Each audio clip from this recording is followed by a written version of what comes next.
عزیزان گرامی قدر، رب کائنات نے ہم کو اور آپ کو ایک مرتبہ پھر جمعے کی یہ عظیم ساعت عطا فرمائی۔ رب کریم ہم سبوں کے سجدوں کو اپنی بارگاہ میں قبول فرمائے اور ہم سبوں کو نیک عمل کی توفیق مرحمت فرمائے۔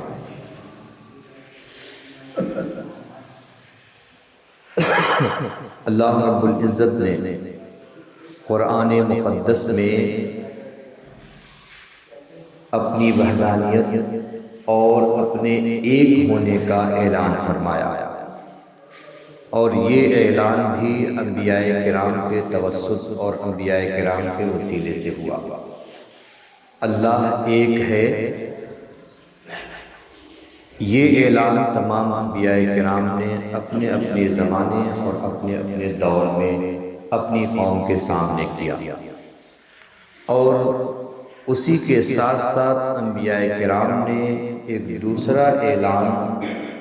اپنی نبوت کے حوالے سے، رسالت کے حوالے سے اور خود اپنی اطاعت کے حوالے سے بھی فرمایا۔ فاتقوا اللہ وَأَطِيعُونِ، اے لوگو اللہ سے ڈرو اور میری اطاعت کرو۔ ہر نبی کا یہ کلمہ تھا۔ سیدنا نوح علیہ السلام جو پہلے نبی یا پہلے رسول مانے جاتے ہیں، ان سے پہلے سیدنا آدم علیہ السلام ہیں، رسول ہونے کی حیثیت سے حضرت نوح علیہ السلام، اور پھر ان کے بعد یہ سلسلہ چلتا ہے، چنانچہ حضرت ہود علیہ السلام، حضرت لوط علیہ السلام، حضرت موسیٰ علیہ السلام، حضرت ابراہیم علیہ السلام، اسماعیل علیہ السلام، جتنے بھی انبیاء کرام یا رسولان اعظام تشریف لے آئے، سب نے یہ کلمہ ضرور کہا، اللہ ایک ہے اور میں اللہ کا رسول ہوں، گویا اطاعت میری ہو، عبادت اللہ کی ہو۔ ہر ایک کا یہ کلمہ تھا۔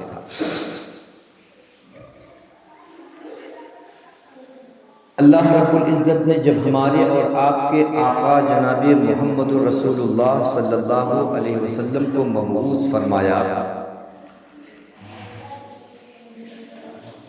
تو مبعوث فرمانے سے پہلے ہی ان کے آنے کی خبریں انبیاء کرام نے ہم تک پہنچا دی۔ چنانچہ روایتوں میں ملتا ہے کہ حضرت موسیٰ علیہ السلام نے بھی اپنی قوم سے یہ کہا کہ اے میری قوم کے لوگوں، دیکھو میرے بعد ایک نبی آئیں گے جن کا حلیہ، جن کی شکل یہ ہوگی، اور جو تمام نبیوں میں آخری نبی بن کر تشریف لے آئیں گے۔ حضرت عیسیٰ علیہ السلام تشریف لے آئے، انہوں نے بھی یہی کلمہ کہا، اور ان کا کلمہ، ان کی بات تو باقاعدہ قرآن مقدس میں ذکر کی گئی ہے۔ قرآن کے سورہ صف میں حضرت عیسیٰ علیہ السلام کا وہ کلمہ اور وہ گفتگو جو انہوں نے اپنی قوم سے ہمارے اور آپ کے نبی کے حوالے سے بیان کیا، وہ بیان کیا گیا ہے۔ سورہ صف میں ارشاد ہوتا ہے، بسم اللہ الرحمن الرحیم، وَإِذْ قَالَ عِيسَى ابْنُ مَرْيَمَ يَا بَنِي إِسْرَائِيلَ إِنِّي رَسُولُ اللَّهِ إِلَيْكُمْ مُصَدِّقًا لِمَا بَيْنَ يَدَيَّ مِنَ التَّوْرَاةِ وَمُبَشِّرًا بِرَسُولٍ يَأْتِي مِن بَعْدِي اسْمُهُ أَحْمَدُ۔ بولیں سبحان اللہ۔ حضرت عیسیٰ علیہ السلام نے اپنی قوم سے کہا کہ اے قوم، دیکھو میں تمہارے درمیان رسول اور نبی بن کر جلوہ گر ضرور ہوا ہوں، لیکن میری ڈیوٹی، یہ میری ذمہ داری اور میرا یہ فریضہ ہے کہ میں تم کو بتا دوں کہ وہ توریت جو موسیٰ علیہ السلام کے اوپر کتاب نازل ہوئی، میں اس کی تصدیق کرنے آیا ہوں۔ جو کچھ اس میں بیان کیا گیا ہے، جو حقائق ہیں، وہ میں تمہارے سامنے بتانے آیا ہوں، اس کی تردید نہیں کرتا، میں تصدیق کر رہا ہوں، میں ماننے اور منوانے اور اقرار کروانے آیا ہوں۔ اور پھر اگلی بات سیدنا عیسیٰ علیہ السلام نے کہا، وَمُبَشِّرًا بِرَسُولٍ يَأْتِي مِن بَعْدِ اسْمُهُ أَحْمَدُ، اور میں یہ بشارت اور یہ خوشخبری، یہ گڈ نیوز بھی تمہیں سنانے آیا ہوا ہوں کہ میرے بعد ایک رسول آنے والے ہیں جن کا نام احمد ہوگا، جن کا نام محمد ہوگا۔ وہ رسول اپنی مکمل شان بان کے ساتھ حضرت آمنہ کے گھر میں جلوہ گر ہوئے، اور اللہ رب العزت نے ان کو وہ معجزات اور وہ کمالات عطا فرمائے کہ جن کو ہم اور آپ جب بیان کرتے ہیں تو جہاں ہمارے رسول کی عظمت کا ذکر ہوتا ہے وہیں ہمارا دل، ہمارا ایمان، ہمارا وجدان مکمل معطر ہو جاتا ہے، تازہ ہو جاتا ہے۔ اللہ رب العزت کے پیارے محبوب صلی اللہ علیہ وسلم سے بہت سارے سوالات ہوتے تھے، ایمان کے حوالے سے، اسلام کے حوالے سے، احسان کے حوالے سے، جنت دوزخ، قیامت، حشر نشر، ان سب کے حوالے سے اللہ کے رسول صلی اللہ علیہ وسلم سے سوالات ہوتے رہتے تھے۔ یہود بھی آتے تھے، نصارہ بھی آئے، اور بہت دفعہ ایسا ہوا کہ جو آیا بے ایمان ہو کر آیا، لیکن جب رسول کے قدموں سے لگ گیا اور رسول پاک صلی اللہ علیہ وسلم کے اخلاق اور کردار کو دیکھا تو وہ مذہب ترک کر دیا جو اللہ سے دور کرنے والا مذہب تھا، اور وہ مذہب اختیار کر لیا جو رسول اللہ کے صدقے میں ہم کو اور آپ کو ملا ہے۔ ایک یہودی نے آ کر کہا تھا، اے محمد عربی، ہم اپنی کتاب، آسمانی کتاب توریت میں پاتے ہیں کہ نبی کا یوں تذکرہ ہے، اور نبی کی صفتوں کا بیان کیا گیا ہے، نبی ایسے ہوں گے، نبی ایسے ہوں گے، آخری نبی ایسے ہوں گے۔ ہم آپ سے چند باتیں پوچھنا چاہتے ہیں، اور اس کے بعد اگر ہم آپ کو سچا پائیں گے تو ہم آپ کے ساتھ ہو جائیں گے۔ روایت موجود ہے، حضور پاک صلی اللہ علیہ وسلم سے پوچھا گیا کہ جنت میں مسلمانوں کو یا ایمان والوں کو سب سے پہلا کھانا مہمانی کے طور پر کیا دیا جائے گا؟ جنت میں سب سے پہلا کھانا ایمان والوں کو مہمان نوازی کے طور پر کیا دیا جائے گا؟ پوچھنے والے نے پوچھا تھا کہ سکندر ذوالقرنین کے بارے میں آپ کیا کہتے ہیں، کیا جانتے ہیں؟ پوچھنے والے نے پوچھا تھا کہ روح کے بارے میں آپ کا کیا نظریہ ہے، آپ کا کیا عقیدہ ہے، آپ کیا مانتے ہیں، روح کسے کہتے ہیں، جان کسے کہتے ہیں، آپ بتائیں تو صحیح۔ اللہ رب العزت کو علم عطا کرنے والا ہمارا اور آپ کا رب، ہمارا اور آپ کا خالق ہے۔ رب کائنات نے قرآن مقدس کی آیت نازل فرمائی، جس آیت میں رب کائنات نے اپنے محبوب کو تعلیم دیتے ہوئے، سکھاتے ہوئے یہ فرمایا، اے محبوب یہ بتائیں کہ سکندر ذوالقرنین وہ شخص ہیں جو مشرق و مغرب کا چکر لگاتے رہے اور لوگوں کی مدد کرتے رہے، اور پھر ان کے دستے حق پرست پر بہت سارے لوگ اسلام قبول کرتے رہے۔ مشرق میں گئے تو انہوں نے یہ دیکھا، مغرب میں گئے تو انہوں نے یہ دیکھا، اور ان کی یہ گردش قرآن مقدس کے 16ویں پارے میں اور حقیقت کے قریب جائیں تو سورۃ الکہف کے اندر پہلے اور دوسرے پیج پر، 16ویں پارے کے پہلے اور دوسرے پیج پر بتفصیل مذکور ہے۔ رسول کائنات صلی اللہ علیہ وسلم نے وہ پوری کہانی یہود کے سامنے پیش کر دی۔ جب یہود نے کہا کہ آپ بتائیں کہ روح کسے کہتے ہیں، جان کسے کہتے ہیں، ہم یہ جانتے ہیں، ہم یہ دیکھتے ہیں کہ ایک انسان، ایک ذی روح والا انسان یا روح والی مخلوق موجود ہے، ہم دیکھتے ہیں، لیکن یہ پتہ نہیں چلتا کہ روح کہاں پر ہے۔ اگر آپ بدن کے کسی حصے میں ہاتھ لگائیں، انسان کو احساس ہو جاتا ہے کہ ہماری اس بدن کے حصے میں ہاتھ لگایا گیا ہے۔ اگر کہیں چوٹ لگ جائے تکلیف انسان کو برابر ہوتی ہے، لیکن یہ پتہ نہیں چلتا ہے کہ یہ روح کیا ہے، یہ روح کیا ہے، یہ پتہ نہیں چلتا ہے۔ آپ بتائیں کہ یہ روح کسے کہتے ہیں، سادہ لفظوں میں جان کسے کہتے ہیں یہ بتائیں۔ ہمارے اور آپ کے آقا جناب محمد رسول اللہ صلی اللہ علیہ وسلم نے ارشاد فرمایا، اے پوچھنے والے سنو، اللہ رب العزت کے حکم کو، اللہ کے امر کو، اللہ کے ایک قول کو، اللہ کی بات کو روح کا درجہ حاصل۔ اللہ رب العزت نے جب تک جس کے لیے چاہا کہ یہ زندہ رہے گا، اس کے اندر جان موجود ہے، جیسے ہی اس کا حکم ہو جاتا ہے حضرت ملک الموت آتے ہیں اور اس کی جان کو کھینچ لیتے ہیں۔ یہ جان کا کھینچا جانا ہم اور آپ کوئی نہیں دیکھ پاتا، یہ صرف اور صرف یہ ہے، یہ اللہ کا ایک حکم ہے، اور یہ حکم جب تک اللہ رب العزت چاہتا ہے جسم کے اندر موجود ہوتا ہے، اور جیسے ہی اللہ چاہتا ہے کہ کسی کی جان کو نکال دیا جائے تو پھر اس کا حکم ہو جاتا ہے، اور اس حکم ہی کو روح کا درجہ حاصل ہے، اسی کو روح کہتے ہیں۔ میرے نبی نے بتایا، اور عالم یہ ہوا کہ میرے نبی کے بتانے پر بہت سارے یہود اور بہت سارے عام لوگ نہیں، بلکہ وہ یہود جو یہودیوں میں عالم تھے، جو یہودیوں کے فاضل تھے، انہوں نے حضور کا کلمہ پڑھا اور پھر حضور کی محبت کے سائے میں اپنی زندگی گزارنا شروع کر دی۔ بہت سارے ایسے حضرت عبداللہ ابن سلام جو یہودیوں کے بڑے عالم تھے، وہ حضور کی بارگاہ میں آئے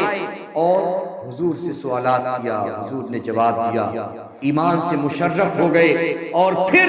حضرت عبداللہ ابن سلام حضور کے گھر میں کاشانے میں بھی موجود تھے۔ حضرت عبداللہ ابن سلام نے کہا، حضور جو صفتیں، جو بھی کیفیت، جو بھی حالت ہم آخری نبی کی اپنی کتابوں میں پڑھتے آئے ہیں، وہ ساری صفتیں آپ کے اندر موجود ہیں، اس وجہ سے ہم آپ پر ایمان لے آئے ہیں۔ حضرت عبداللہ ابن سلام ایمان لے آئے۔ ان کے بعد حضرت کعب ایک دوسرے ہیں، وہ بھی عالم ہیں یہودیوں کے، وہ بھی ایمان لے آئے۔ اور تو اور وہ وقت ایسا تھا کہ یکا دکا لوگ ایمان لے آنے والے تھے، لیکن دیکھتے ہی دیکھتے رسول پاک صلی اللہ علیہ وسلم کے قدم ناز سے جڑنے والوں کی تعداد اور جڑنے والوں کا شمار بڑھتا گیا، اور آج عالم یہ ہے کہ پوری کائنات، پوری دنیا میں لاکھوں نہیں، کروڑوں نہیں، کئی ارب مسلمان موجود ہیں جو نبی پاک کا وہی کلمہ پڑھتے ہیں جو ہم اور آپ پڑھتے ہیں، لا الہ الا اللہ محمد رسول اللہ صلی اللہ علیہ وسلم۔ لیکن یہیں پر میں آپ کے سامنے عرض کر دوں کہ ہر کلمہ پڑھنے والا برابر نہیں ہو سکتا۔ کلمہ کوئی کافر بھی پڑھ سکتا ہے، لا الہ الا اللہ یہ ایسی چیز ہے اور ایسے الفاظ ہیں، اس کے کلمات ہیں کہ آپ کسی کافر کو بتا دیں وہ بھی زبان پہ لے آئے گا، لیکن صرف کلمہ پڑھ لینے کا نام مسلمان نہیں ہے، بلکہ کلمے کی تصدیق بھی ایمان کے لیے ضروری ہے۔ تصدیق کسے کہتے ہیں؟ مثال کے طور پر فلاں نے فلاں کو اچھا کہا یا برا کہا، آپ وہاں پر موجود تھے، پوچھا گیا ارے بھائی فلاں نے فلاں کو ایسا کہا، آپ کیا کہتے ہیں، ایسا کہا ہے؟ تو آپ نے کہا ہاں میں وہاں پر موجود تھا، فلاں نے ایسا کہا ہے، اچھا کہا یا برا کہا، جو بھی کہا، جب آپ اس کی گواہی دے دیں، یہ جانتے ہوئے، یہ مانتے ہوئے کہ میں نے اس سے پوچھا، یا وہاں پر جب واقعہ موجود ہو رہا تھا میں موجود تھا، میں اس کی گواہی دیتا ہوں کہ ہاں ایسا ہوا ہے، تو گویا آپ نے تصدیق کر دی۔ اسی طرح سے لا الہ الا اللہ کی تصدیق کا مطلب یہ ہے کہ اللہ کے علاوہ کوئی اور خدا ہے ہی نہیں، اللہ کے علاوہ کوئی اور خدا نہیں ہے، اور پھر اس کے ساتھ ساتھ یہ بھی تصدیق کرنی پڑے گی محمد الرسول اللہ کی، سیدنا محمد الرسول اللہ صلی اللہ علیہ وسلم اللہ کے رسول ہیں، اللہ کے رسول ہیں۔ جب آدمی اس ایک کلمہ کے دونوں جزوں کی تصدیق کر لیتا ہے تب وہ مسلمان ہوتا ہے۔ ایک تو یہ مان لینا کہ اللہ ہی خدا ہے،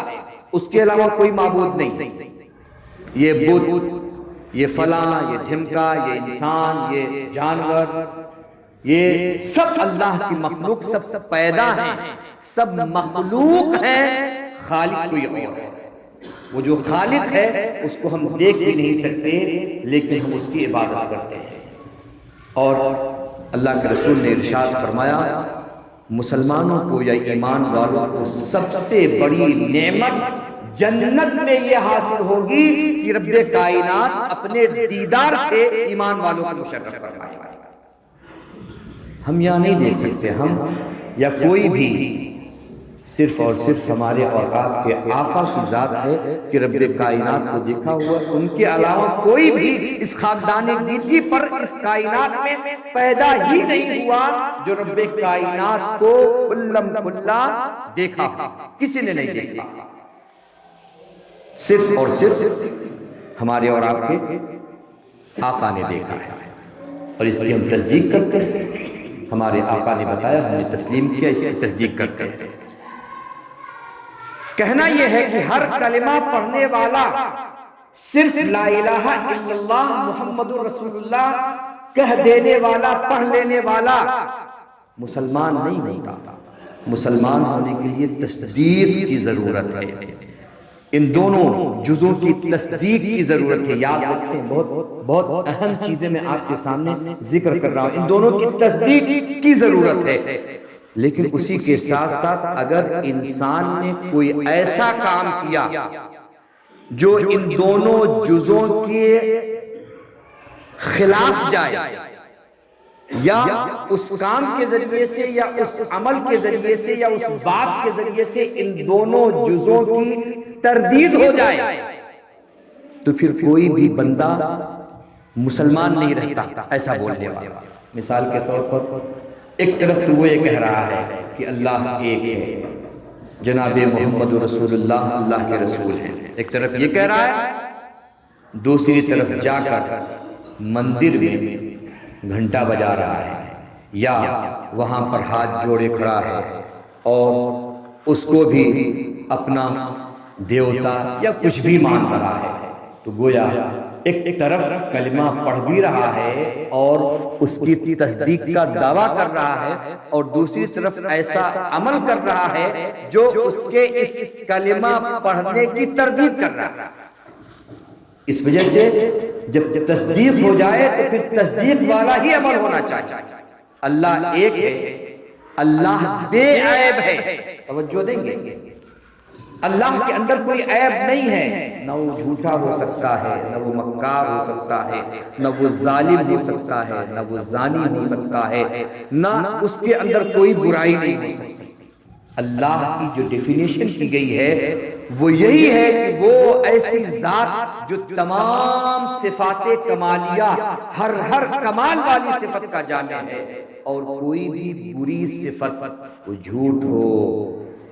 بدگوئی ہو، بد کلامی ہو، بد تہذیبی ہو،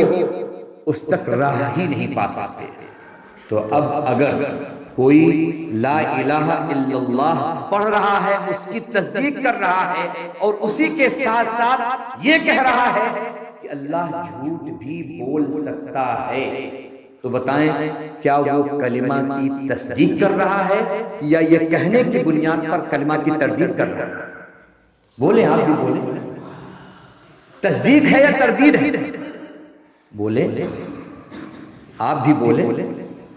یہ تصدیق ہے یا تردید ہے؟ ایک طرف کلمہ اور دوسری طرف یہ کہہ رہا ہے کہ اللہ جھوٹ بول سکتا ہے۔ کلمہ یہ بتلا رہا ہے کہ اللہ کے اندر کوئی عیب نہیں، اور یہ جملہ جو بول رہا ہے کہ اللہ جھوٹ بول سکتا ہے، تو یہ کلمہ کی تردید ہوئی یا کلمہ کی تصدیق ہوئی؟ تردید ہوئی۔ اور اگر کلمے کی تردید ہو جائے تو پھر ایسے میں وہ انسان اسلام کے دائرے سے ہی خالی ہو جاتا ہے۔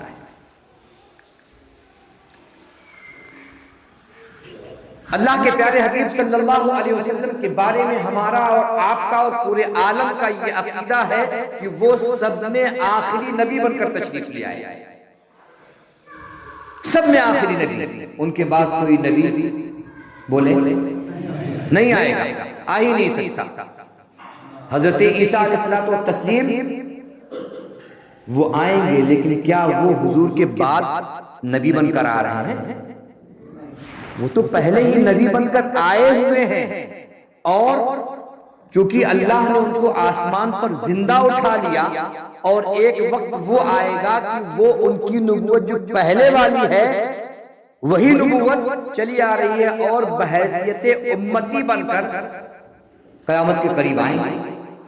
لیکن اس سے یہ نہیں ثابت ہوتا کہ حضور کے بعد کوئی نیا نبی آیا۔ نیا نبی نہیں، وہ تو پہلے کے نبی ہیں جو اللہ رب العزت کی مرضی کے مطابق آسمان پر ہیں۔ ہمارا عقیدہ ہے قیامت کے وقت میں وہ قریب آئیں گے، اور ان سے بچے بھی ہوں گے، اور پھر دنیا کا اینڈ ہونے کے قریب ہو جائے گا۔ یہ ہمارا عقیدہ ہے۔ محمد الرسول اللہ جو ہم کلمہ میں پڑھتے ہیں، گویا ہم یہ مانتے ہیں کہ محمد اللہ کے رسول ہیں، اور خاتم النبیین جو 20ویں 22ویں پارے کے دوسرے پیج پر آیا، ما کان محمد ابا احد من رجالکم ولکن رسول اللہ وخاتم النبیین، وہ رسول اللہ بھی ہیں اور خاتم النبیین بھی ہیں۔ رسول بھی ہیں، رسول تو موسیٰ بھی تھے، عیسیٰ بھی تھے، آدم،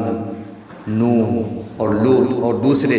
رسول بھی تھے، لیکن کسی نبی کے ساتھ یا کسی رسول کے ساتھ کیا یہ بولا گیا کہ وہ خاتم النبیین ہے؟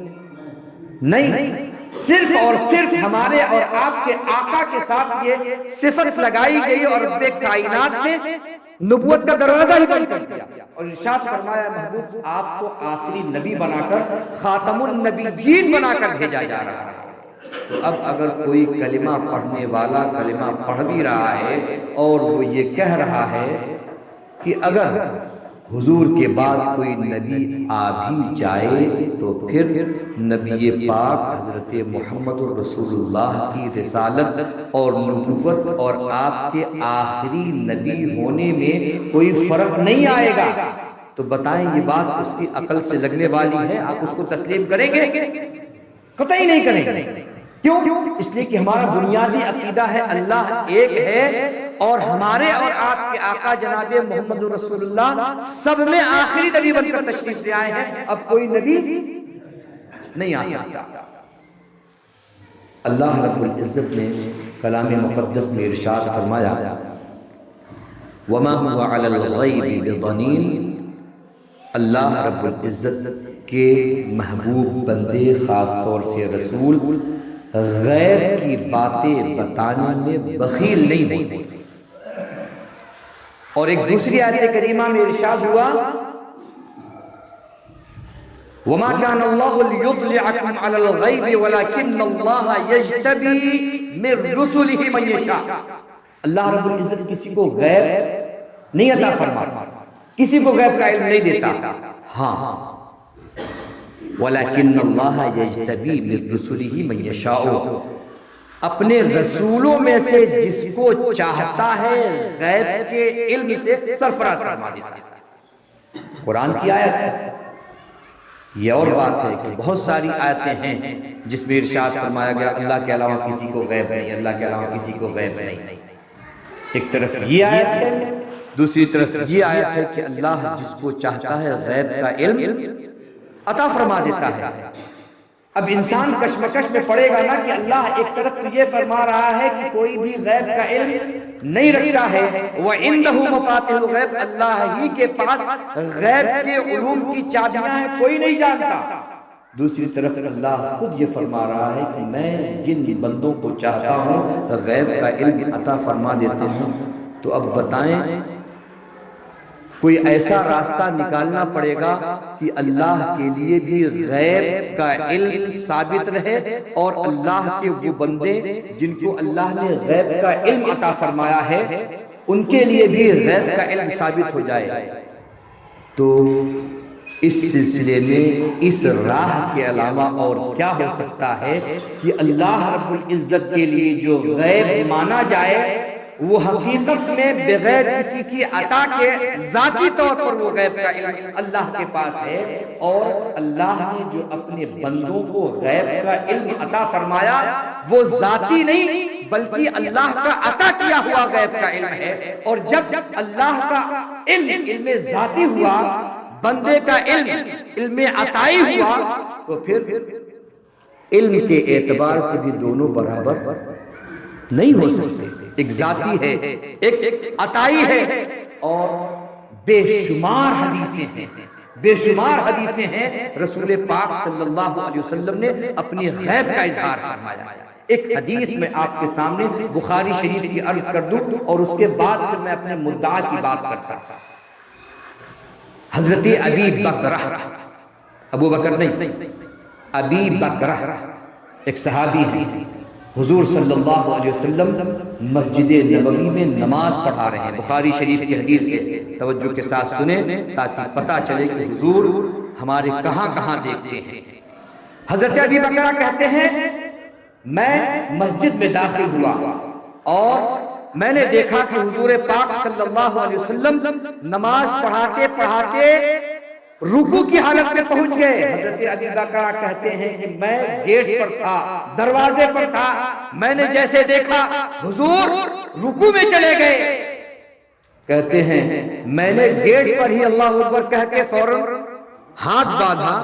اور رکوع میں چلا گیا، اور چلتے چلتے گیٹ سے چلتے چلتے صف کے اندر داخل ہو گیا، اور صف میں نے بھی نماز ادا کی۔ حضرت ابی بکرہ کیا کہتے ہیں؟ اب آپ سوچیں، میں نماز یہاں پڑھاؤں، کوئی بندہ پیچھے سے گیٹ پر آئے، جب ہم رکوع میں جائیں وہ بندہ رکوع میں وہیں سے نیت کر کے اور رکوع میں چلا جائے، اور پھر رکوع میں ہی چلتے چلتے قدموں سے وہ صف میں آ کر مل جائے، ہمیں امام صاحب کو کوئی خبر ہوگی؟ بولے ہوگی؟ نہیں، سب جانتے ہیں۔ لیکن آؤ میں آمنہ کے لال اور اپنے آقا کی بات آپ کو بتاؤں۔ میرے آقا نے نماز پڑھا لی، بخاری شریف کے الفاظ گواہ ہیں۔ آقا نے ارشاد فرمایا اے ابی بکرہ تم نے یہ کیا کیا؟ کیا کوئی گیٹ پہ رہتے ہوئے، دروازے پہ رہتے ہوئے اندر کے امام کی اقتدا ایسے کرتا ہے؟ تم نے وہاں پر کیوں نیت باندھی اور چلتے ہوئے صف پہ کیوں داخل ہو گئے؟ کہا حضور میں چاہتا تھا کہ آپ کی اقتدا میں کی ہوئی ایک رکعت بھی چھوٹنے نہ پائے، آپ کی اقتدا میں نماز پڑھنے کی صورت میں ایک رکعت بھی چھوٹنے نہ پائے، اس وجہ سے وہیں سے میں نیت باندھا، رکوع میں آ گیا۔ میرے آقا نے جو تاریخی جملہ ارشاد فرمایا تھا اسے سنیں۔ میرے آقا نے ارشاد فرمایا اے لوگو یہ جان لو، یہ یقین کر لو، اپنے دل میں یہ بات بیٹھا لو کہ یہ آمنہ کا لال، یہ مدینے کا تاجدار ایسا نہیں کہ صرف آگے دیکھتا ہے، یہ محمد رسول اللہ جس طرف سے آگے دیکھتے ہیں اسی طرح سے پیچھے بھی ملاحظہ کرتے ہیں۔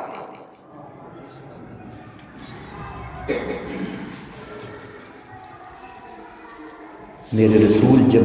زمین پر ہوں تو آسمان کی خبریں دے رہے ہیں، ہوا نہیں؟ آسمان میں جنت کی، دوزخ کی خبریں دے رہے ہیں۔ اور جب اللہ رب العزت نے اپنے محبوب کو معراج کی رات میں بلایا تو پھر معراج میں جاتے ہوئے بھی میرے آقا زمین پر کیا ہو رہا ہے، ملک شام کے قافلے کہاں جا رہے ہیں، کہاں آ رہے ہیں، اس کی خبریں دے رہے ہیں۔ اسی وجہ سے تو میرے امام نے کہا اور کوئی غیب کیا تم سے نہا ہو بھلا، جب نہ خدا ہی چھپا تم پہ کروڑوں درود۔ میں یہ بات اس وجہ سے کہہ رہا ہوں کیونکہ آج ہمارے معاشرے میں وہابیت اور دیوبندیت بڑی تیزی کے ساتھ پنپ رہی ہے، اور ہم اپنی بچیوں کو یا اپنے لڑکوں کو یہ یاد رکھیں، دیوبندی جو ان عقیدے کے حامل ہیں کہ اللہ جھوٹ بول سکتا ہے، جتنی باتیں میں نے بتائی ہیں یہ سب دیوبندیوں کے عقیدے ہیں کہ اللہ جھوٹ بول سکتا ہے، یا یہ کہ نبی پاک صلی اللہ علیہ وسلم کے بعد کوئی نبی آ جائے تو حضور کی نبوت میں کوئی فرق نہیں پڑے گا، یا یہ کہ حضور کا علم غیب ایسے ہی ہے جیسے عام لوگوں کا، یہاں تک کہ پاگلوں کا۔ یہ سارے عقیدے مسلمانوں کے نہیں، سنیوں کے نہیں، یہ دیوبندیوں کے ہیں۔ اور یہ یقین رکھیں آپ کہ ان عقیدوں پر جو بھی جاتا ہے وہ دراصل لا الہ الا اللہ محمد رسول اللہ کی تصدیق نہیں کرتا بلکہ تردید کرتا ہے، اور جو کلمہ توحید یا کلمہ طیبہ کی تردید کرتا ہے کھلے لفظوں میں وہ اسلام سے خارج ہو جاتا ہے۔ اور جو اسلام سے خارج ہو جائے تو پھر اس کی نماز نہیں، اس کا روزہ نہیں۔ اور یہ یاد رکھیں، اگر ایسے لوگوں کو اپنا لڑکا دیا جائے، ان کی لڑکی لی جائے، تو جب تک وہ لڑکی توبہ نہ کرے نکاح ہی نہیں ہوتا ہے، تو زندگی بھر یہ زنا کا کام ہوگا۔ آپ یاد رکھیں،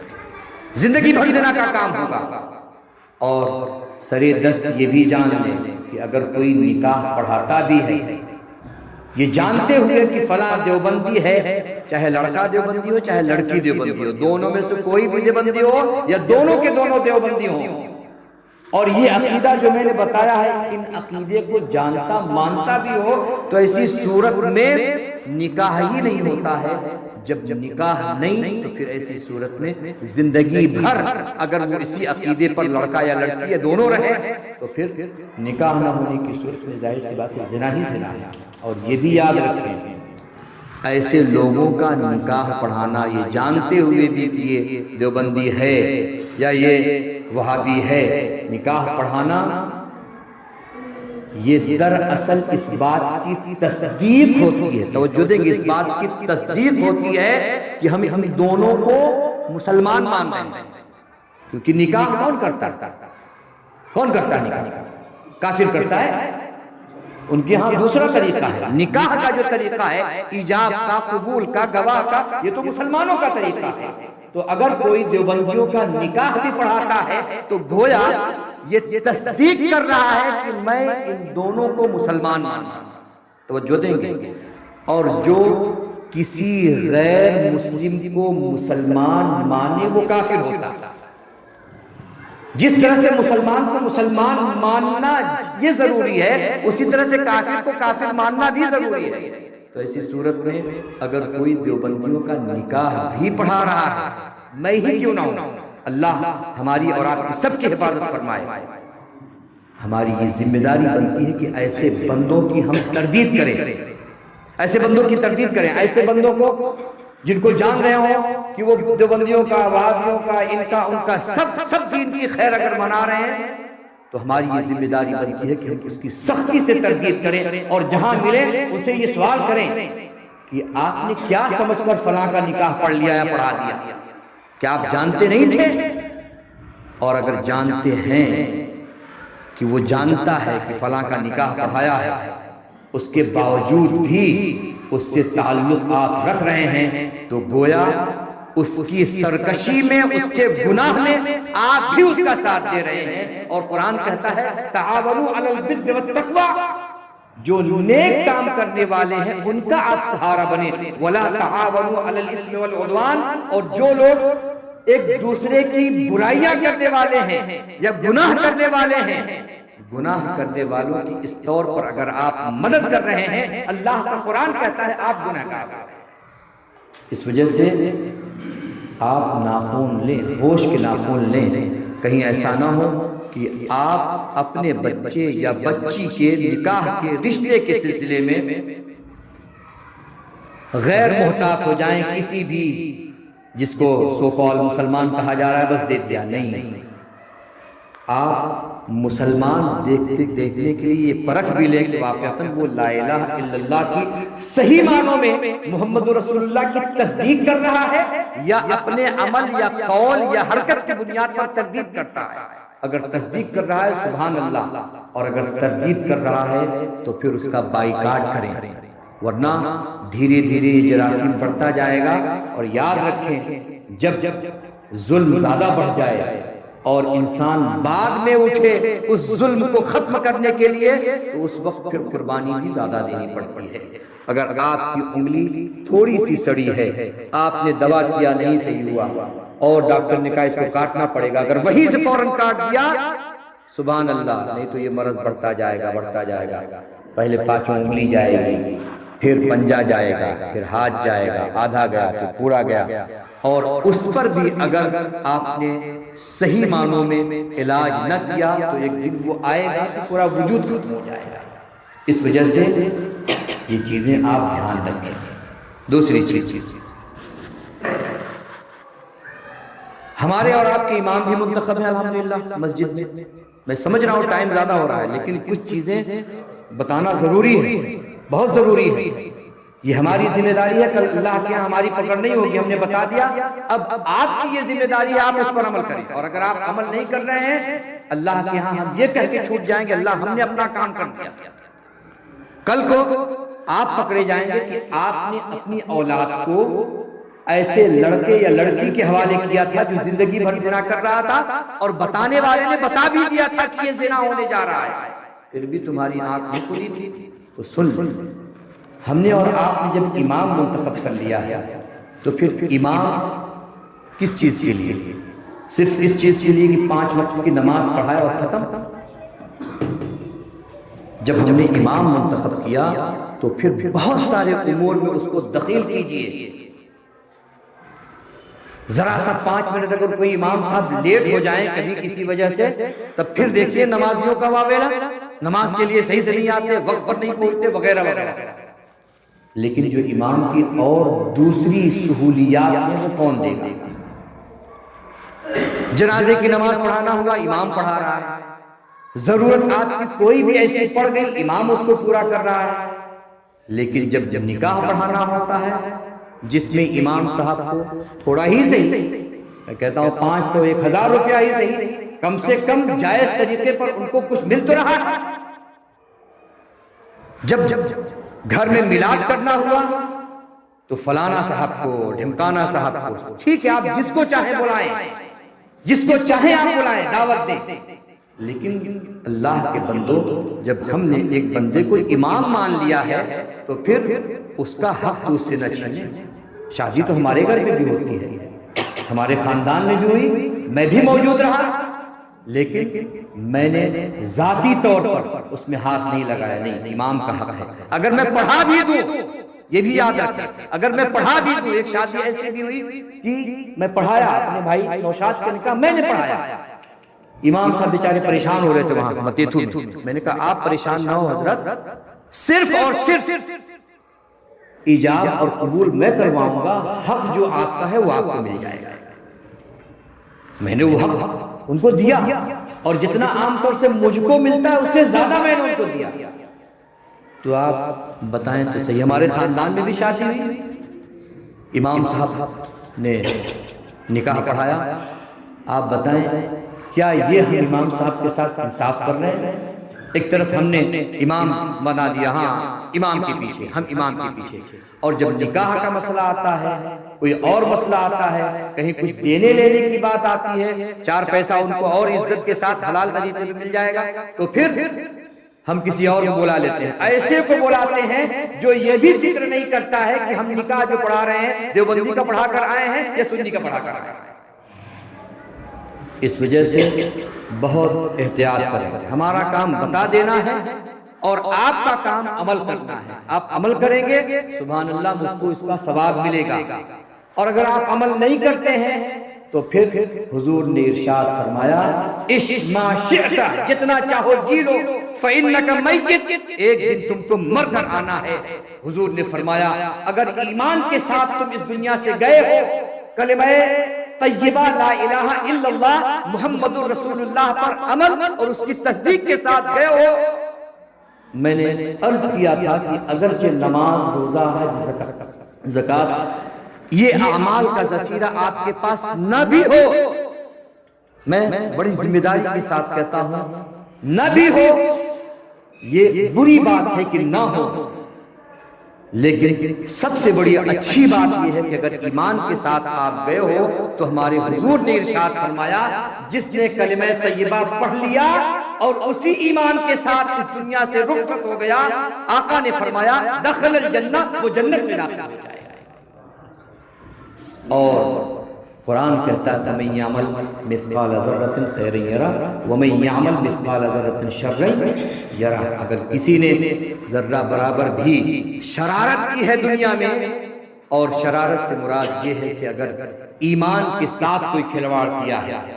تو پھر اس کو اپنے انجام کو بھگتنے کے لیے تیار رہنا چاہیے۔ اب اگر میں، اللہ نہ کرے، اللہ ہماری آپ کی سب کی حفاظت فرمائے، اگر اللہ نہ کرے کوئی بھی ہم میں سے کوئی بھی عالم بن جائے، گاؤں کا ہو چاہے گاؤں کا باہر ہو، اور وہ ان سب چیزوں کی پرواہ نہیں کرتا ہے، تو پھر ہماری یہ ذمہ داری ہے کہ ہم اس کا بائیکاٹ کریں۔ اور بائیکاٹ کی ایک صورت یہ بھی ہے کہ جب تک وہ توبہ نہ کر لے، جو بھی ہو کسے باشا، جب تک توبہ نہ کر لے تب تک ہم اس کے ساتھ وہ میل، وہ تعلق، وہ رویہ نہیں رکھیں گے جو رویہ عام طور سے مسلمان کے ساتھ رکھا جاتا ہے۔ میرے آقا نے ارشاد فرمایا اگر تم الحب فی اللہ والبغض فی اللہ پر عمل شروع کر دو اور رسول کی صحیح محبت پر عمل شروع کر دو